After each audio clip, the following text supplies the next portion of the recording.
Starting, and we're live. October 17th, 2017. Version 0.1. Right, what? Version, or we some version or something. Yeah, that's true. Yeah. This is beta probably. We need to start counting backward. What's on the agenda? El, you wanted to talk about Pepe? Yeah, there's just like a couple, wanted to make sure that we don't like end up repeating sort of code cleanup. Yep. And there's code cleanup that's been done, and then people are like slightly doing a different version of code cleanup, so we need to just leave that once.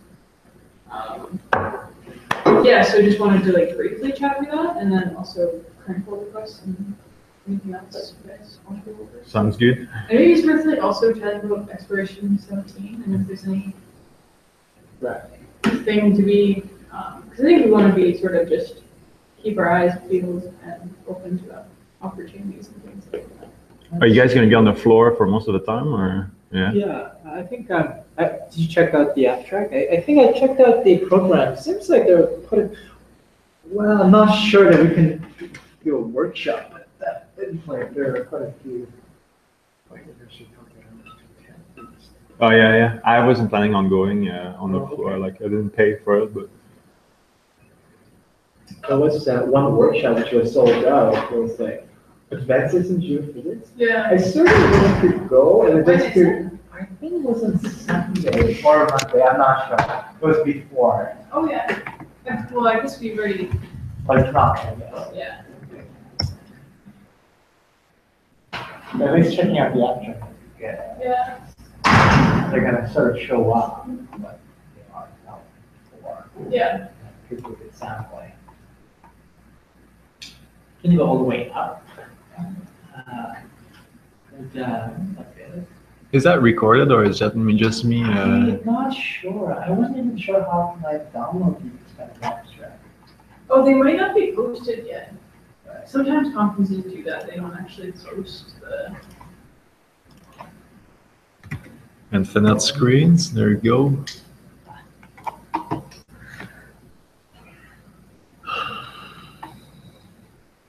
This is the lineup. Exploration 17. That one, workshop 6. This one, oh, 6? Yeah. 6, where is it? Yeah. Oh, this it's one. not just Dennis Wood, but there are a whole bunch of people. So I'm just Wow. I was curious. Oh, that is a solid line. Yeah, man. That's a lot of people. I was just curious. Did I get it? It's probably pretty biased. That's the first Sunday, right? That's the initial Sunday. Yeah. Yeah. When are you guys flying in? Yeah. Sunday night. Oh yeah. So we'll be missing that one for sure. I mean, so if you wanted to go, you could probably see what it would cost to change the plane. Oh, I think that's.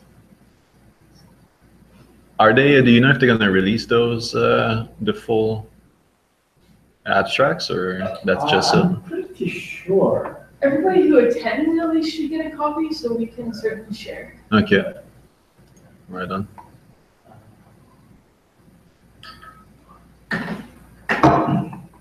Cool. Stop sharing. Okay. Okay. You want to pep it? Yeah, sure, let's do it. Can you send the link to the Hangout? I should join. So that's the YouTube. No, this one. Add a person. Oh yeah.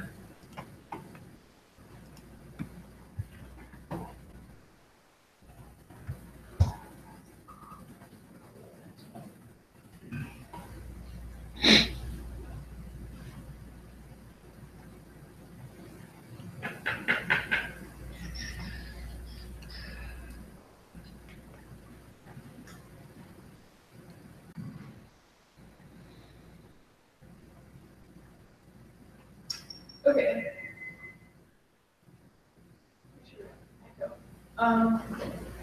Cool.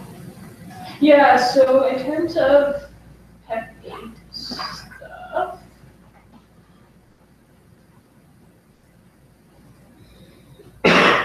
you guys, first of all, do you know what a Pep is? No, what does it stand for? It's a Python enhancement proposal. And 8 because it's version 8, or? It's the 8th proposal, so it was one of like the first things that they checked. Style. Gotcha. So there's a whole bunch of stuff in here.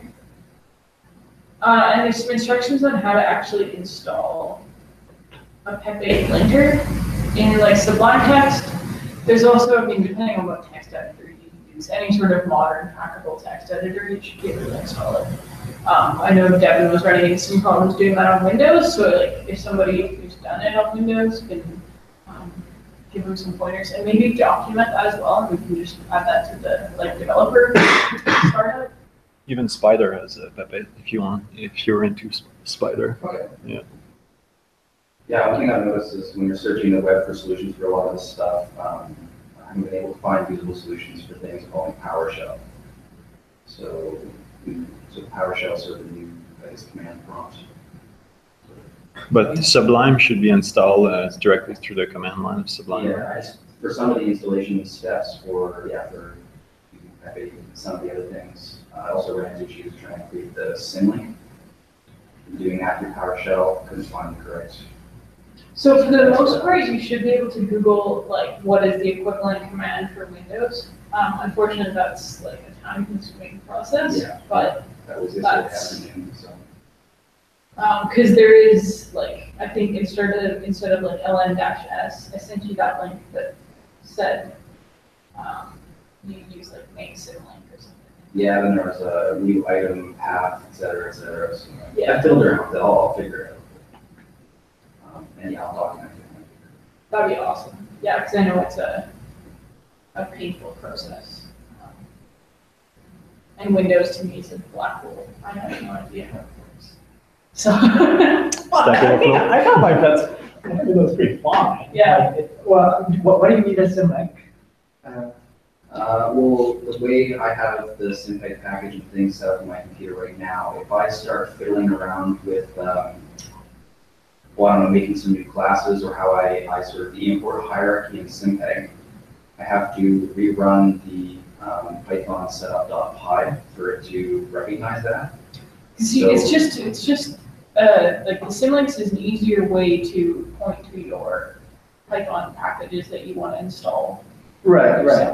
That's all. Yeah, so if I went and changed some things in the code and saved it, it's almost always sufficient to just restart the kernel and then re-import it.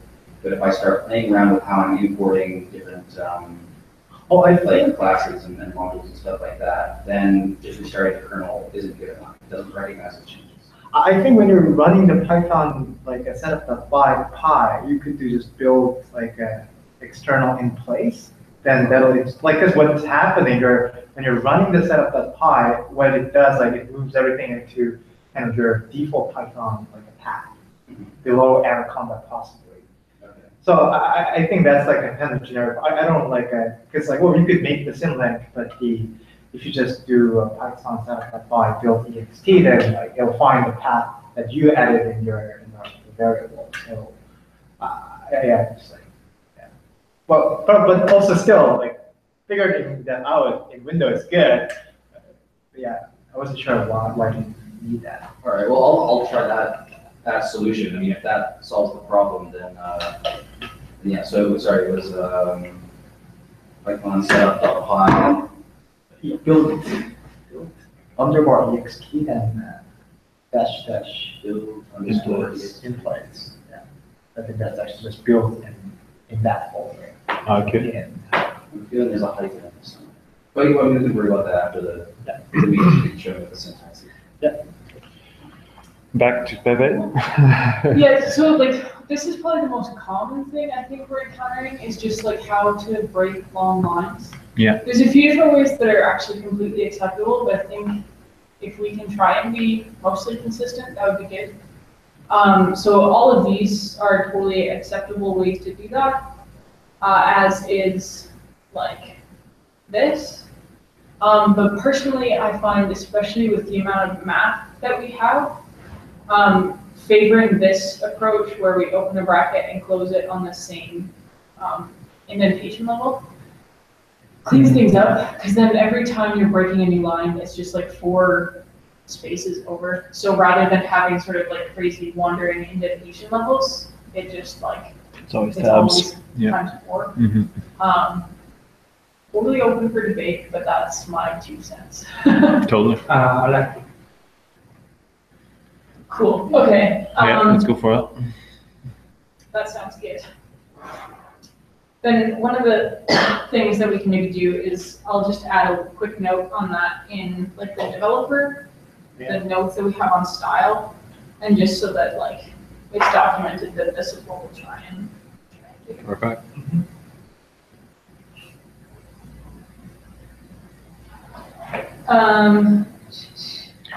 There's a few other things in here that are helpful, and it's worth just like skimming through this to get a handle on imports and stuff like that, because this is also helpful, like importing on separate lines.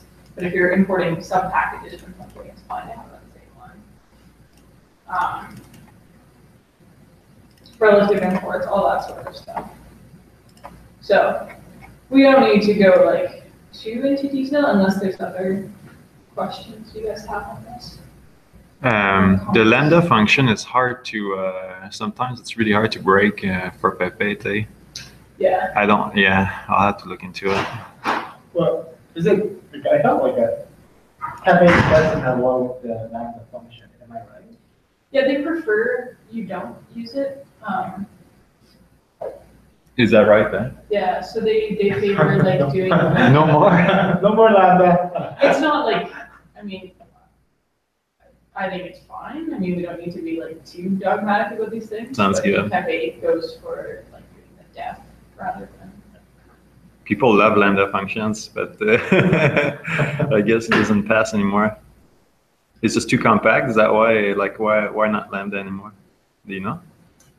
I think so. Lambda functions were really meant like as if you need to pass a function to another function. Like they're sort of meant to be like a wrapper utility, not necessarily a code piece.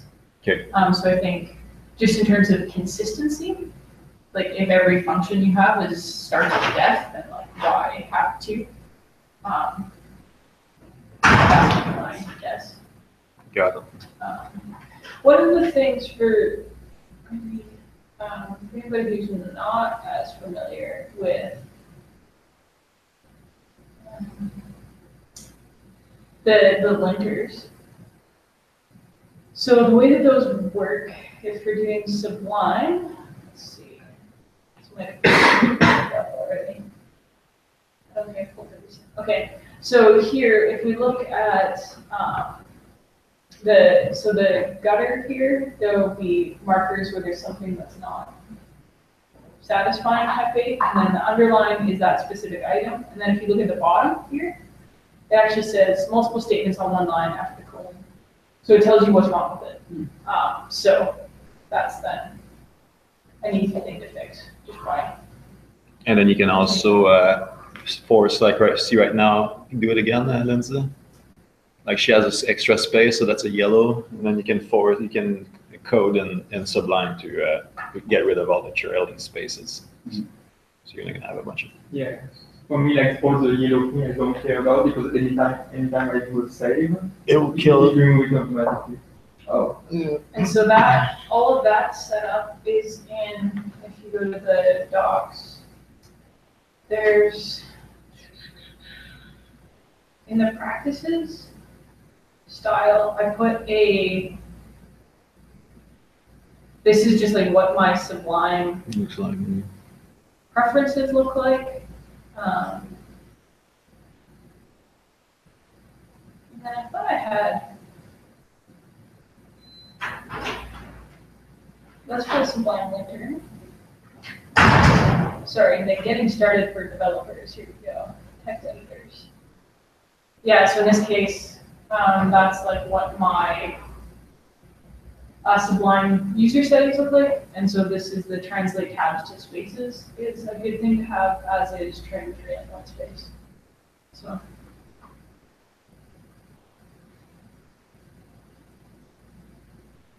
Cool. Yeah, that's sort of all the comments I had on that. Mostly for the function, and that's great. Yeah, we'll definitely start applying this as we go.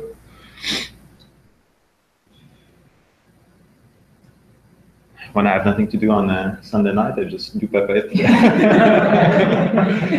Open up a file. Yeah, it's like, oh, there's so much Let's go on CD revenue. right now. Actually, with because the detection, like you can do a quick select with Sublime. It's so fast to find like all the cases where, let's say, you have a comma, no space or whatever, and you just like select them all, space, boom. Yeah. One of the things once we actually like more of the code base is compliant, I think you can actually test for that. Which is kind of helpful because then, you know, we don't have to code review for it. You just get a test back that says like, hey, compliant. Didn't we have for a little while on Travis? We had like a Pepe compliance for a little while, right? I think we I turned think it so, off. but we were like so far off. Yeah, it's like, no Like, more. It's too stressful.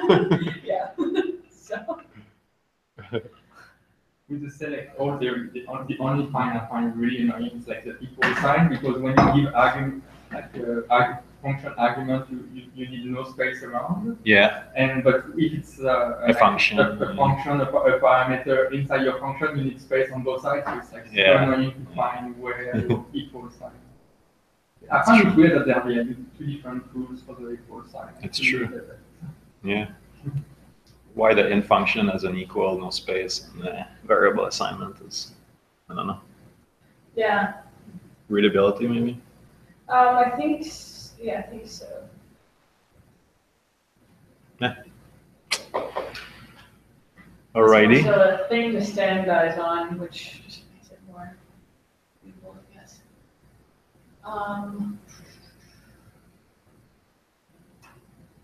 There's something else I was thinking of. Pull requests you want to talk about? Sure. Let's have a look at those. The other thing I wanted to point out is there's a CodeCath extension on Chrome. Really? For those of you who don't have that, it's awesome. You should get it. Because that does then, when I look at pull request, I can tell what's tested versus not. So if we look at the local problem, for example, it adds an extra panel Oh, what? here. So I can tell that like this line is not hit in tests Oh, at the that's moment. great. So you don't need to go all the way down the website. That's awesome. Yes. Beauty. How does it know? You need to point it to your library, or? No, you just install the extension. It's wonderful. And it actually looks at the entire code base. I'll post that. So any library that we go to that has code installed on it. Okay. We'll just, It detects it and wow. And it runs it only when you look at the code, or it's like running ahead of time? I think it's run ahead of time, and all it's doing is like looking at, because CodeHub is run anytime we run the tests, and then so it would just be like Pulling it. querying. Yeah. Gotcha.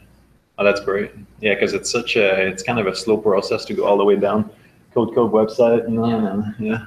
Yeah, I know, and this is helpful because all that you really care about is the stuff that you added or changed, and Yeah. so that's all you're looking at here. Yeah. Yeah, I've used it like a code website. I just cannot find my way there. It's not find my information, but like you just get the button. Oh, that's an idea. Yeah. You have it installed already? Yeah. Like I think the first time I used it was like when I was really implementing some of the new things like the topos, etc. And there were like a lot of if statements for different functions. Mm. Like I was basically Cases. writing the test at the same time I was looking at the code like this. So I was sure at the end that I hit most of the lines. Perfect. I'll do that too. Are there things you guys want to go over with the pull requests or anything? So you For I was just curious, what's or sort of like so Lindsay posted that GPR Next. I was looking at it, and then it's actually pretty cool. Yeah. And what I thought, like, kind of when we have in SimPEG is almost too big. That's what I thought. Like there are a whole bunch of things going on. And then probably like as a user level, it's kind of overwhelming. And then sometimes people like interested just in one application, for instance, like Mac. So I was like, wasn't sure what's our sort of like a kind of like, do we want to keep everything in SimPEG and then, or like parse it out as a separate package and kind of make more like a easy available to other users or so yeah, I wasn't sure what's our sort of like a process like.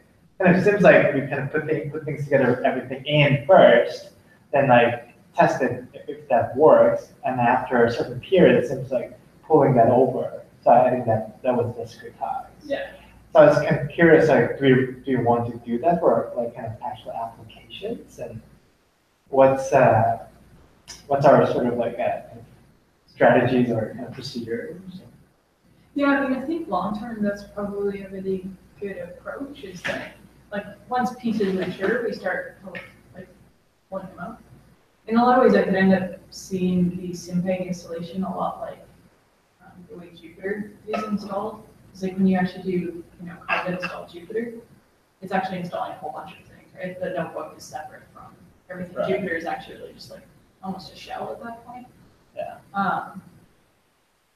Yeah, it's because like once pieces mature, I think we can pull them out. I think in terms of sort of where we are at the moment, it's not necessary to like start hacking away too much yet.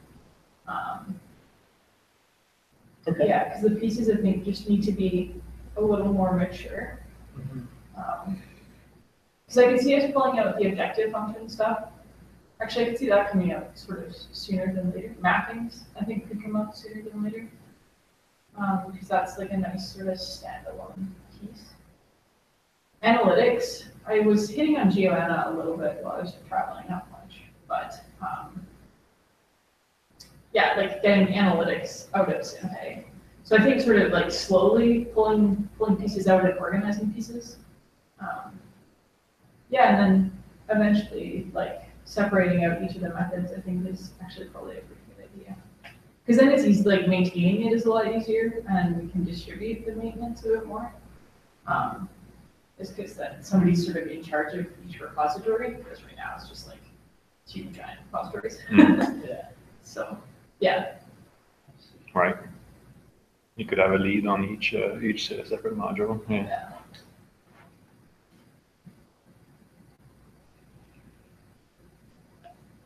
Anything else? I'm working on a test for the cell gradient tree. Yeah. I was starting using this the sign functions that was already written for the phase deal. Sign function. Well, it's just like it's a sine, it's a cos plus cos and x, cos and y, and take the derivatives, right? So it's like simple whatever. Oh, I see. Yeah. It's a bit tricky though because the stencil, the way I wrote it only looks in one direction. So if your function also changes in the other direction, I don't get really good convergence. One of the dangers of using sign functions is that if the size of the cells are really different, like if the cells are too large, then you're not going to get a good gradient because the function isn't smooth on the scale that the cells Right. are at. I guess you could write your test so that you have enough cells straight from the get-go. Based on the cell dimension for the minimum cell dimensions or something like that. Yeah. Those measures by default are 1 in length, so it's like 2 pi. So it's, technically you're supposed to be fine, right? Okay. Yeah. Yeah, that'd be good. I think I'm gonna abandon the PR on the mag because it's too big. And after like we started looking in the SP, I realized there's like so many components in it that I've moved so far off that I kind of need to start bringing each piece one at a time. Right. So I think I'll just break it apart because it's gonna take too much time otherwise. Okay. Yeah. Good. Yeah. Quick question, because I might need to do that at some point too. Are you gonna do that, like break things into small pieces? Like, are you gonna create a lot of like branch from there and then bring specific commits? Yeah. I think so. And that'll force me to reread whatever I did and make sure that I still like it. Right? Yeah. And short-term research is going to be the homogeneous inversion that Jeff is asking for. What is that? So it's going to be a mapping to a new mapping to be able to go from units, geometrical units, to reduce the space. So add up all the cells and to lump all the cells into groups basically, and then invert on those subset. So like inverting, just calling this like unit one, and they all have the same conductivity. Force them to all move at the same time. Yeah, exactly. Okay. We called that mapping would have. It would be a mapping, yeah. Well, we sort of have, not really, but if you look at the one, like vertical one, that's the same thing, yeah. Okay, yeah, you just don't have it for like a 3D space in your. Look, we do have a 3D space, but it's like your input will be a little different, right? Like you need to pass each indices of your geometrical unit, then that's your input. So like a number of units and all the indices of each unit. One of the ones you can look at, because I wrote a bunch of that for the parametric stuff, for the kissing example in the EM paper. Yeah. So there is.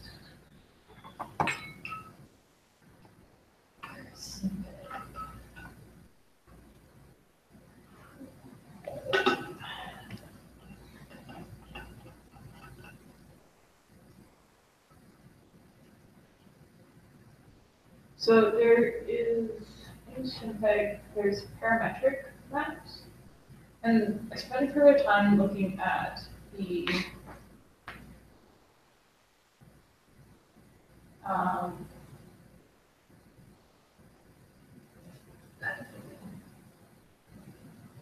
the way this inherits. Oh, I think it's just a layer of parameterized. Yeah. So if you have a look at like the parameterized layer, because these are all defined with arctan functions. Yeah. So in this case, I have all I need to do is define a layer location, and then like stick arctans on either side. And so here, for all of the parametric ones, I've got just like what I call the model dictionaries, because each one is like a different specific unit. So, because the order is like completely arbitrary, right? You could fall back on the first one. Sure. Yeah. So this is just like to help define what's what. Then you can actually just use, like if you inherit this, or maybe actually pull out the arctan function and function derivative, like you'll need sort of both of these pieces. And then all you do is like basically add them up. Sorry, why am I going with R10? Because it needs to be differentiable. So you need to be able to differentiate across your. No, but I just need to. No, I think for dumb, you don't need. Because it's a summation. It's more aligned with vertical one. Oh, okay, so because you're just subjective. Yeah. Right. But you're right though. I will need a dictionary to just map the which units are what basically. Yeah. That's Or like probably it's probably going to be like an indices with like a unit indices. Yeah. Yeah. And then after that, like it's just refactoring, like changing the projection map, just so that I stack them instead of having a single projection. I have multiple projections. Yeah. Thibault, you have PRs on the go? No, I don't have a PR right now. I mean, for the clustering part with using the spectral physics, I think I'm pretty much there. I almost got the weights right. Like it's kind of like the same work you did for your the other one. You just need to write that down too. And like this day, I was working with a new piece I added, which allowed me to do some to add some geological structure in it. If certainly you cannot touch, or if you have any isotropies that you have, but this is still at an experimental level. Sounds good. Yeah, right on. I had a picture, but I didn't for speed, but and you just show it like it's to you. Like it's a silly example, but I was imposing in the inversion that the resistive unit cannot touch the background. So I add it adds a conductive layer around the resistor. That's nice. And it's part of the inversion. Yeah, yeah. That's beautiful. And I keep the data, so it's part of it. Hey, speaking of that, have any of you started thinking of or like worked on inverting for MREF? So inverting both for a model and inverting for MREF at the same time? That's what I do, yeah. That I'm updating MREF at the same time, and like my M and MREF are converging. What do you mean by you updating? Are you solving for it, or are You you? did, because kind of like when you're primary secondary. Because you could have two model parameters, right? Primary, like model. It's sort of like, not like it's sort of, like you can, like if you go one more step, I think you could basically do it, but that's basically kind of like, yeah. Sort of, but that's, I guess, like a more, the complication is somewhere else. Because all you would need to do for that is just write a mapping for your MRF. And you put that in the release. Oh, that's true. Mapping Or for MREF, what do actually, you what mean? you could do, I thought it would be more like a combo problem, right? Because you'd have, but you need to add the fields from the reference model or some. I'm not entirely sure. I mean, for the linear problem, it's like straight up addition, but for the other problems, I'm not sure it would work. well, do you want to treat it as like a constant, just as a state? No. Basically, we would have two models. One model would just be background, and you would have some criteria that it needs to be smooth or whatever. And the other one is just like the deviation from the reference model. And both are model parameters that needs to be solved for. I spent a lot of time thinking about this, but I have not actually done it. Because I've been thinking about this in terms of the time lapse problem. That's right. So your time lapse is actually right. You would be the background, and then whatever fluid that comes in is your other model parameters. Exactly. Yeah. Exactly. You may want to talk to Patrick about this. He's working on something. He's doing it like some kind of stochastic sort of thing. Yeah. He's thinking about this as well, sort of like a background model and then sort of an anomalous model. I'm not sure if the context really overlaps. He was talking to me about this yesterday. No, I'm thinking more how we're going to implement it in SimPEG, with all the modules and the pieces that we have. Because for me, what I do is that I invert for M, and then I use the petrophysics and the geological structure to cluster to do a clustering of the model, and I use this clustering as my reference model at the next iteration. Yeah, but I'm thinking more in terms of we would be gradient updating both MREF and the model. So what we could do is it's similar to how we would have implemented inverting for both connectivity and permeability in the EM code. So there's some examples of how that's first step. But I'm not sure. It's more like because the challenge is in your data, right? Like how are you because how do you want to update the smooth model? Because do you want to parse your data out? Somehow this data has some sort of smooth part. How do you you want to input together, or what's the? Yeah, for the linear case, it's easier because it's a straight up addition. So it would be the summation of both the deviation and the reference model, both contributing to your data. So that's not too hard, I think. So you just want to regularize independently on a smooth hump and then an anomalous hump. Basically, the reference model would not have a smallest model because the reference you just inverting for a reference model that is smooth. There's no reference model for the reference model, obviously. And the goal is that, because right now when we're doing the first step, we don't know what the reference model is, or if it's wrong, then we're kind of we're kind of forcing things to be the wrong way. So if you have domains, a little bit like you, right? If you don't know your domains, then your reference model is going to be wrong, and then you might end up in the wrong place. You should actually be able to handle that entirely through mappings and just writing objective functions right now. Because what you want is, this can probably go. Yeah.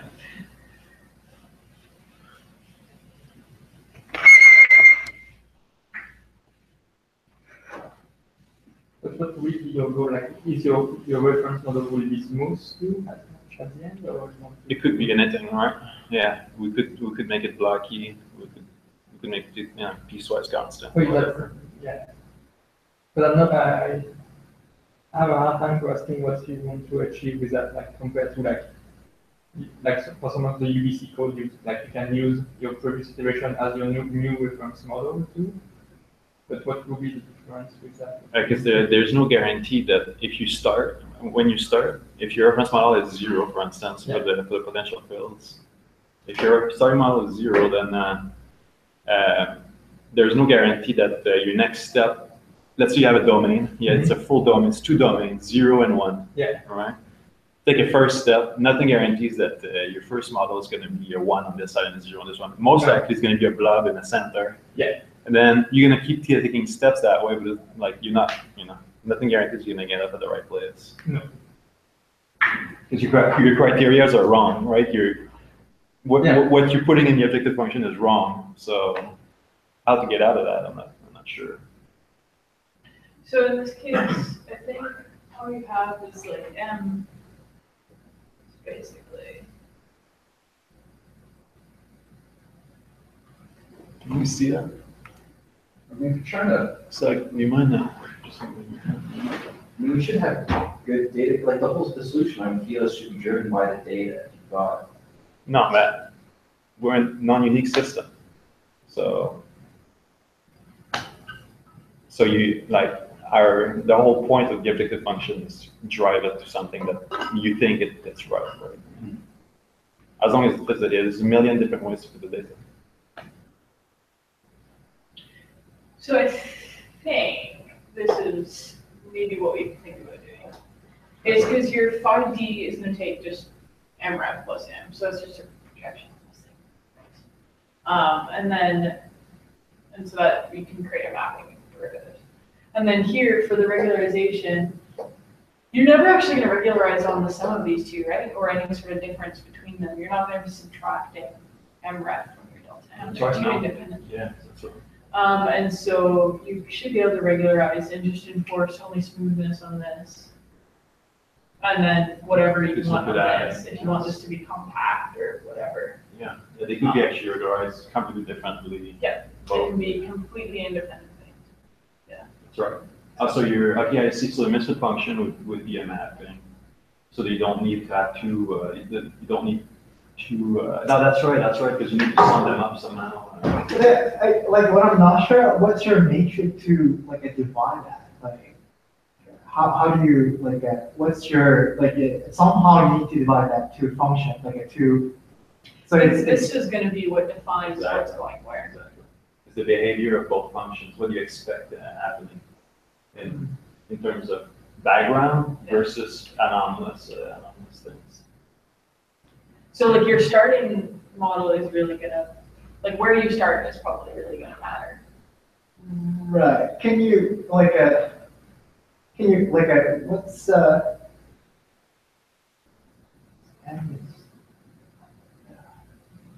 that's your and. Oh, it's basically just summation, right? Yeah. And then then we'll have to worry also when you're doing the balance, because for instance, let's say you want positivity, you don't want zeros. Yeah.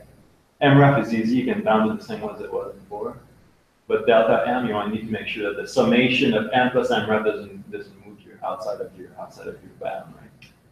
Yeah, and so one of the things that you might want to enforce is that like delta M can't go negative. You can't go negative because you can reduce your MREF, but as long as the sum of both doesn't go beyond your bound. It sounds like what you really want to do is say, my physical properties are a perfect half space plus an anomalous body. So why would you have MREF all the model parameters being equal to the number of active cells, why wouldn't you just have a mapping that goes from a single value? No, I think it's not, it doesn't necessarily has to be a half space. Yeah, But could be it's just like domains, could be a domain and a half. Yeah. Well, you can think about like a certain, like a kind of smooth structures, like I've got an overburden, for instance, like, then your assumption of background being a half space doesn't really, sometimes it actually screws up your inversion. Yeah, So so, it's sort of like, I want to, then it ends up being sort of large-scale geological structures plus That's like, right. small spatial frequency geological structures. That's what I have in mind. Okay. Yeah, Like, so for you might example- want to put like smoothness on a number of derivatives, like really enforce this guy's. The challenge here though is you doubled your number of parameters.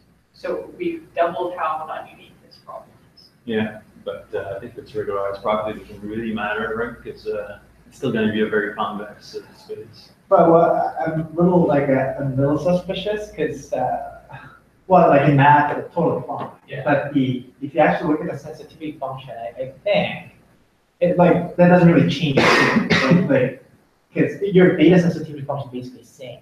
It is, but the regularization is like. The regularization changes.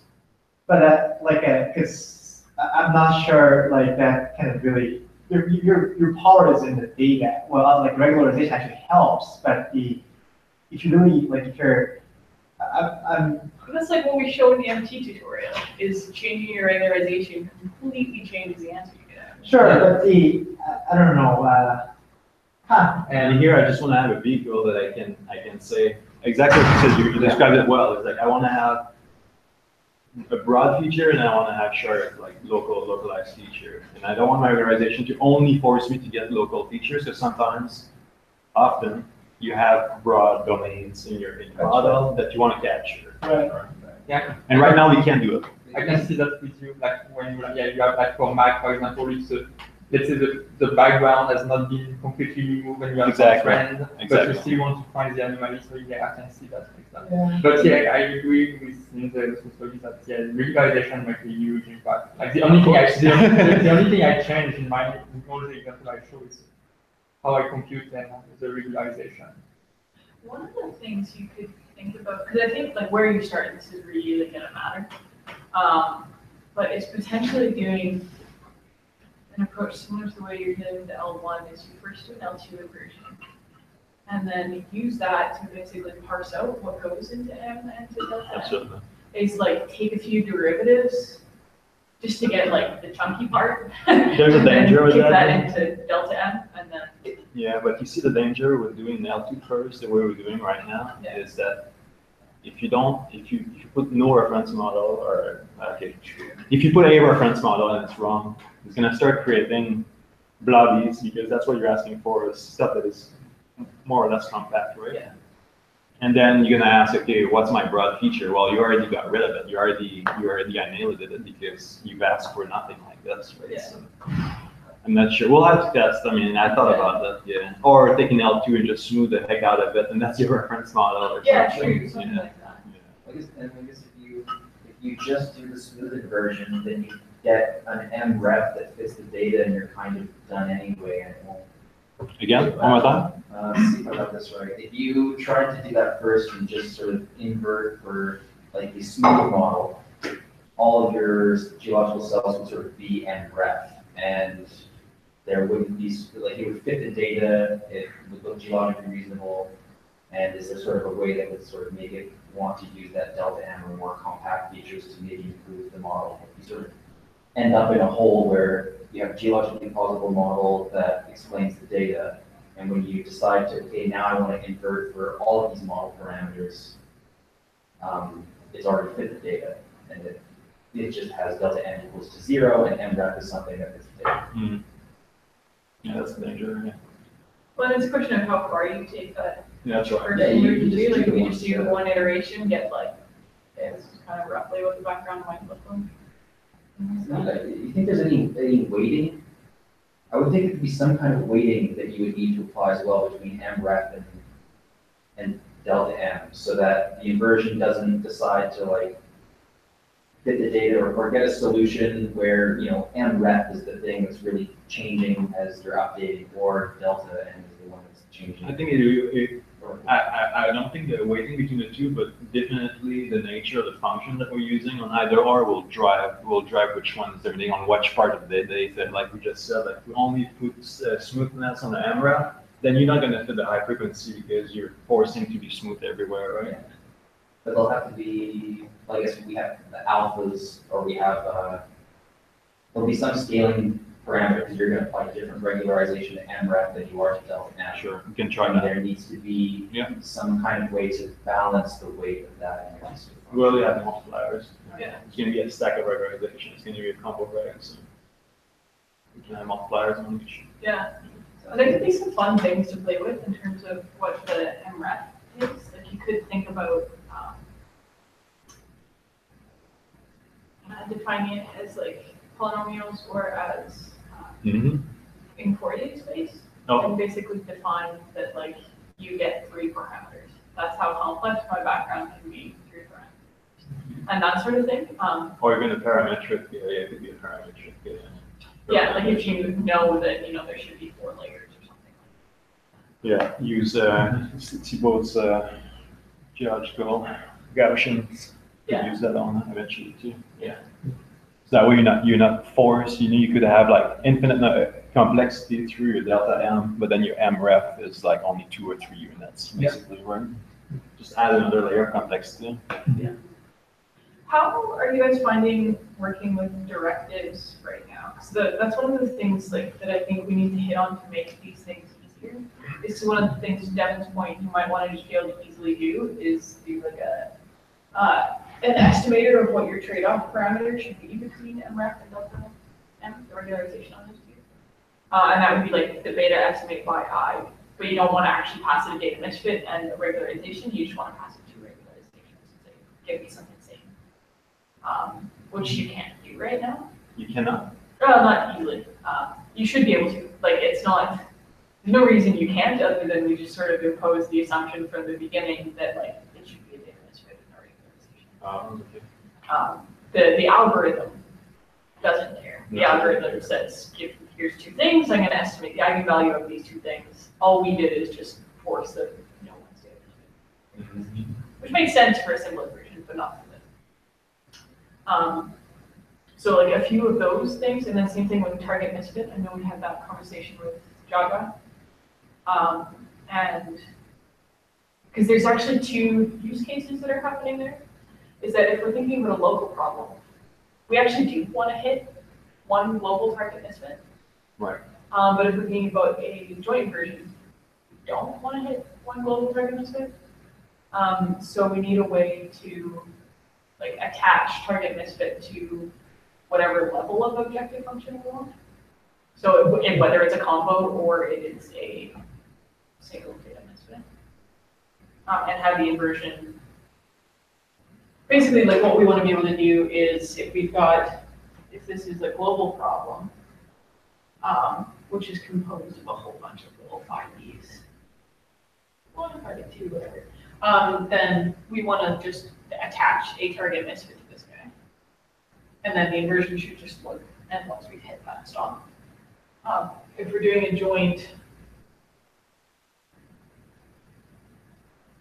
we need to attach a target to this and to this. And the inversion needs to look at this list.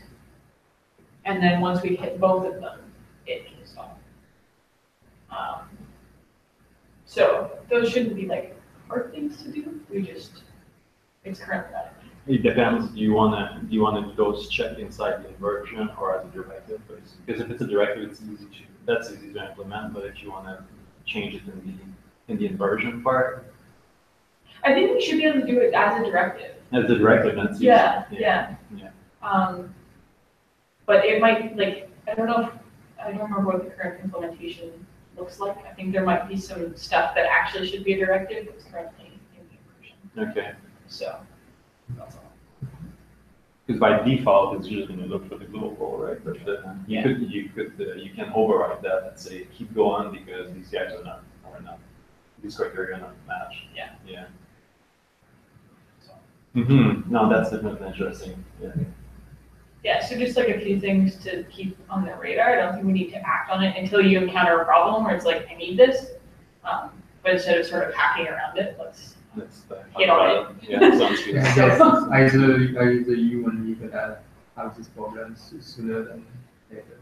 Yeah, we started looking into it because we were doing the joint, right? But are you gonna do joint soon? But I'm already running some DCIP together with a bit of physics. Okay, so you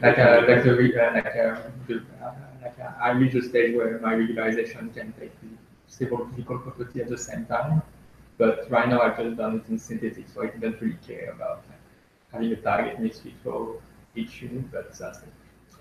And like anytime we're gonna do something serious with it, that's gonna.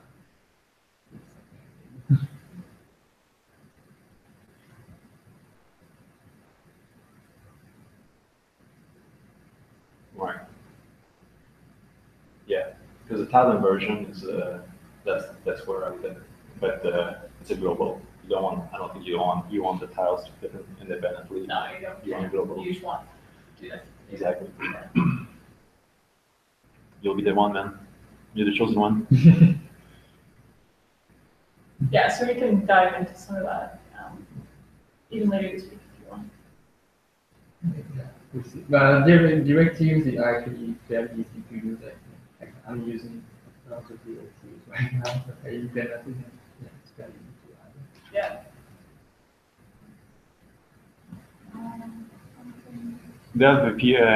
You also have a PR on this Vitalis. Yeah, I mean, I was just making that grid H function. I wanted something easy to call for getting those dimensions for octree and tensor meshes. So I haven't moved forward on that. Because there needs to be a test for it. There's the naming protocols, things, playing catch up. So it's good. The naming, we're still wondering, right? Yeah, what do you call that?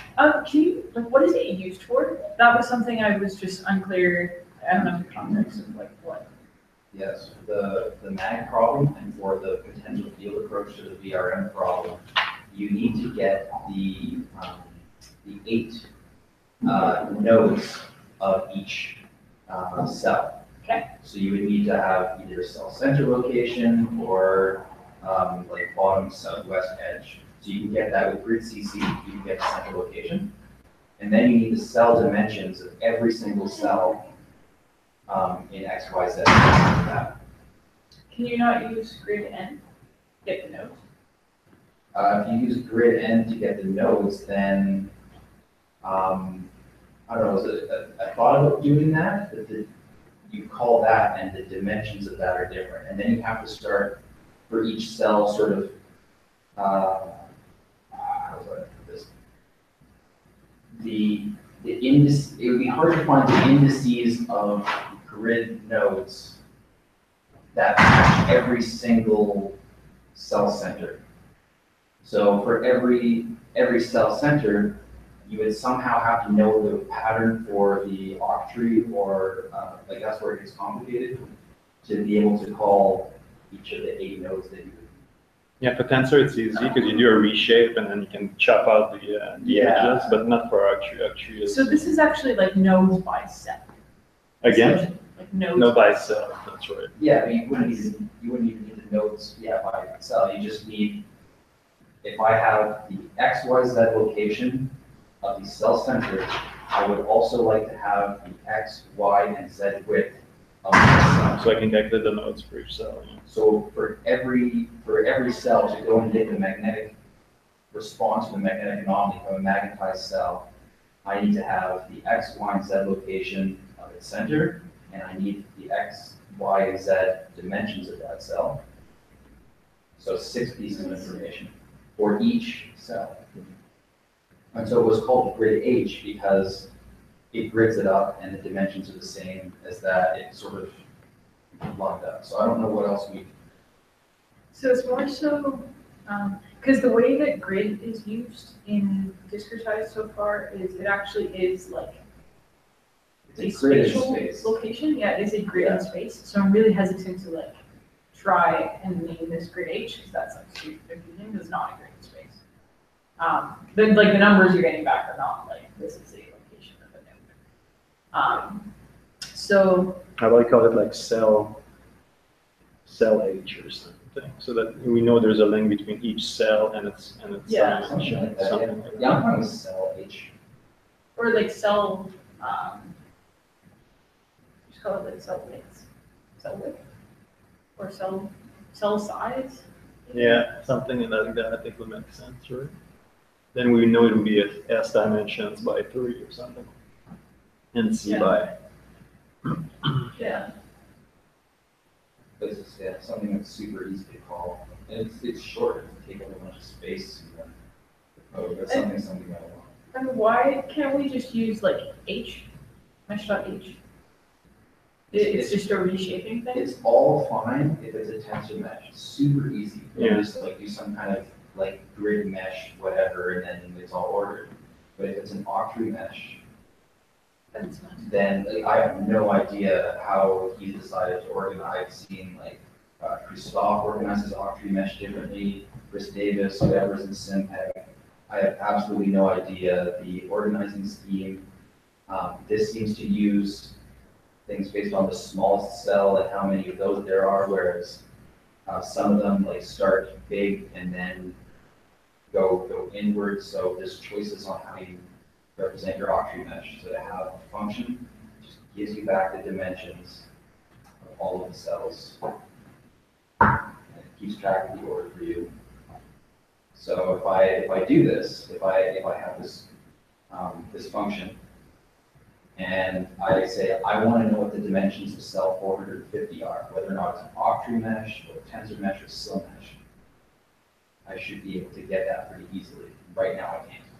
Okay, so if we call it, I think, like cell width, Why don't we just split it and say cell HX, cell HY, cell HZ? those already exist. They should exist.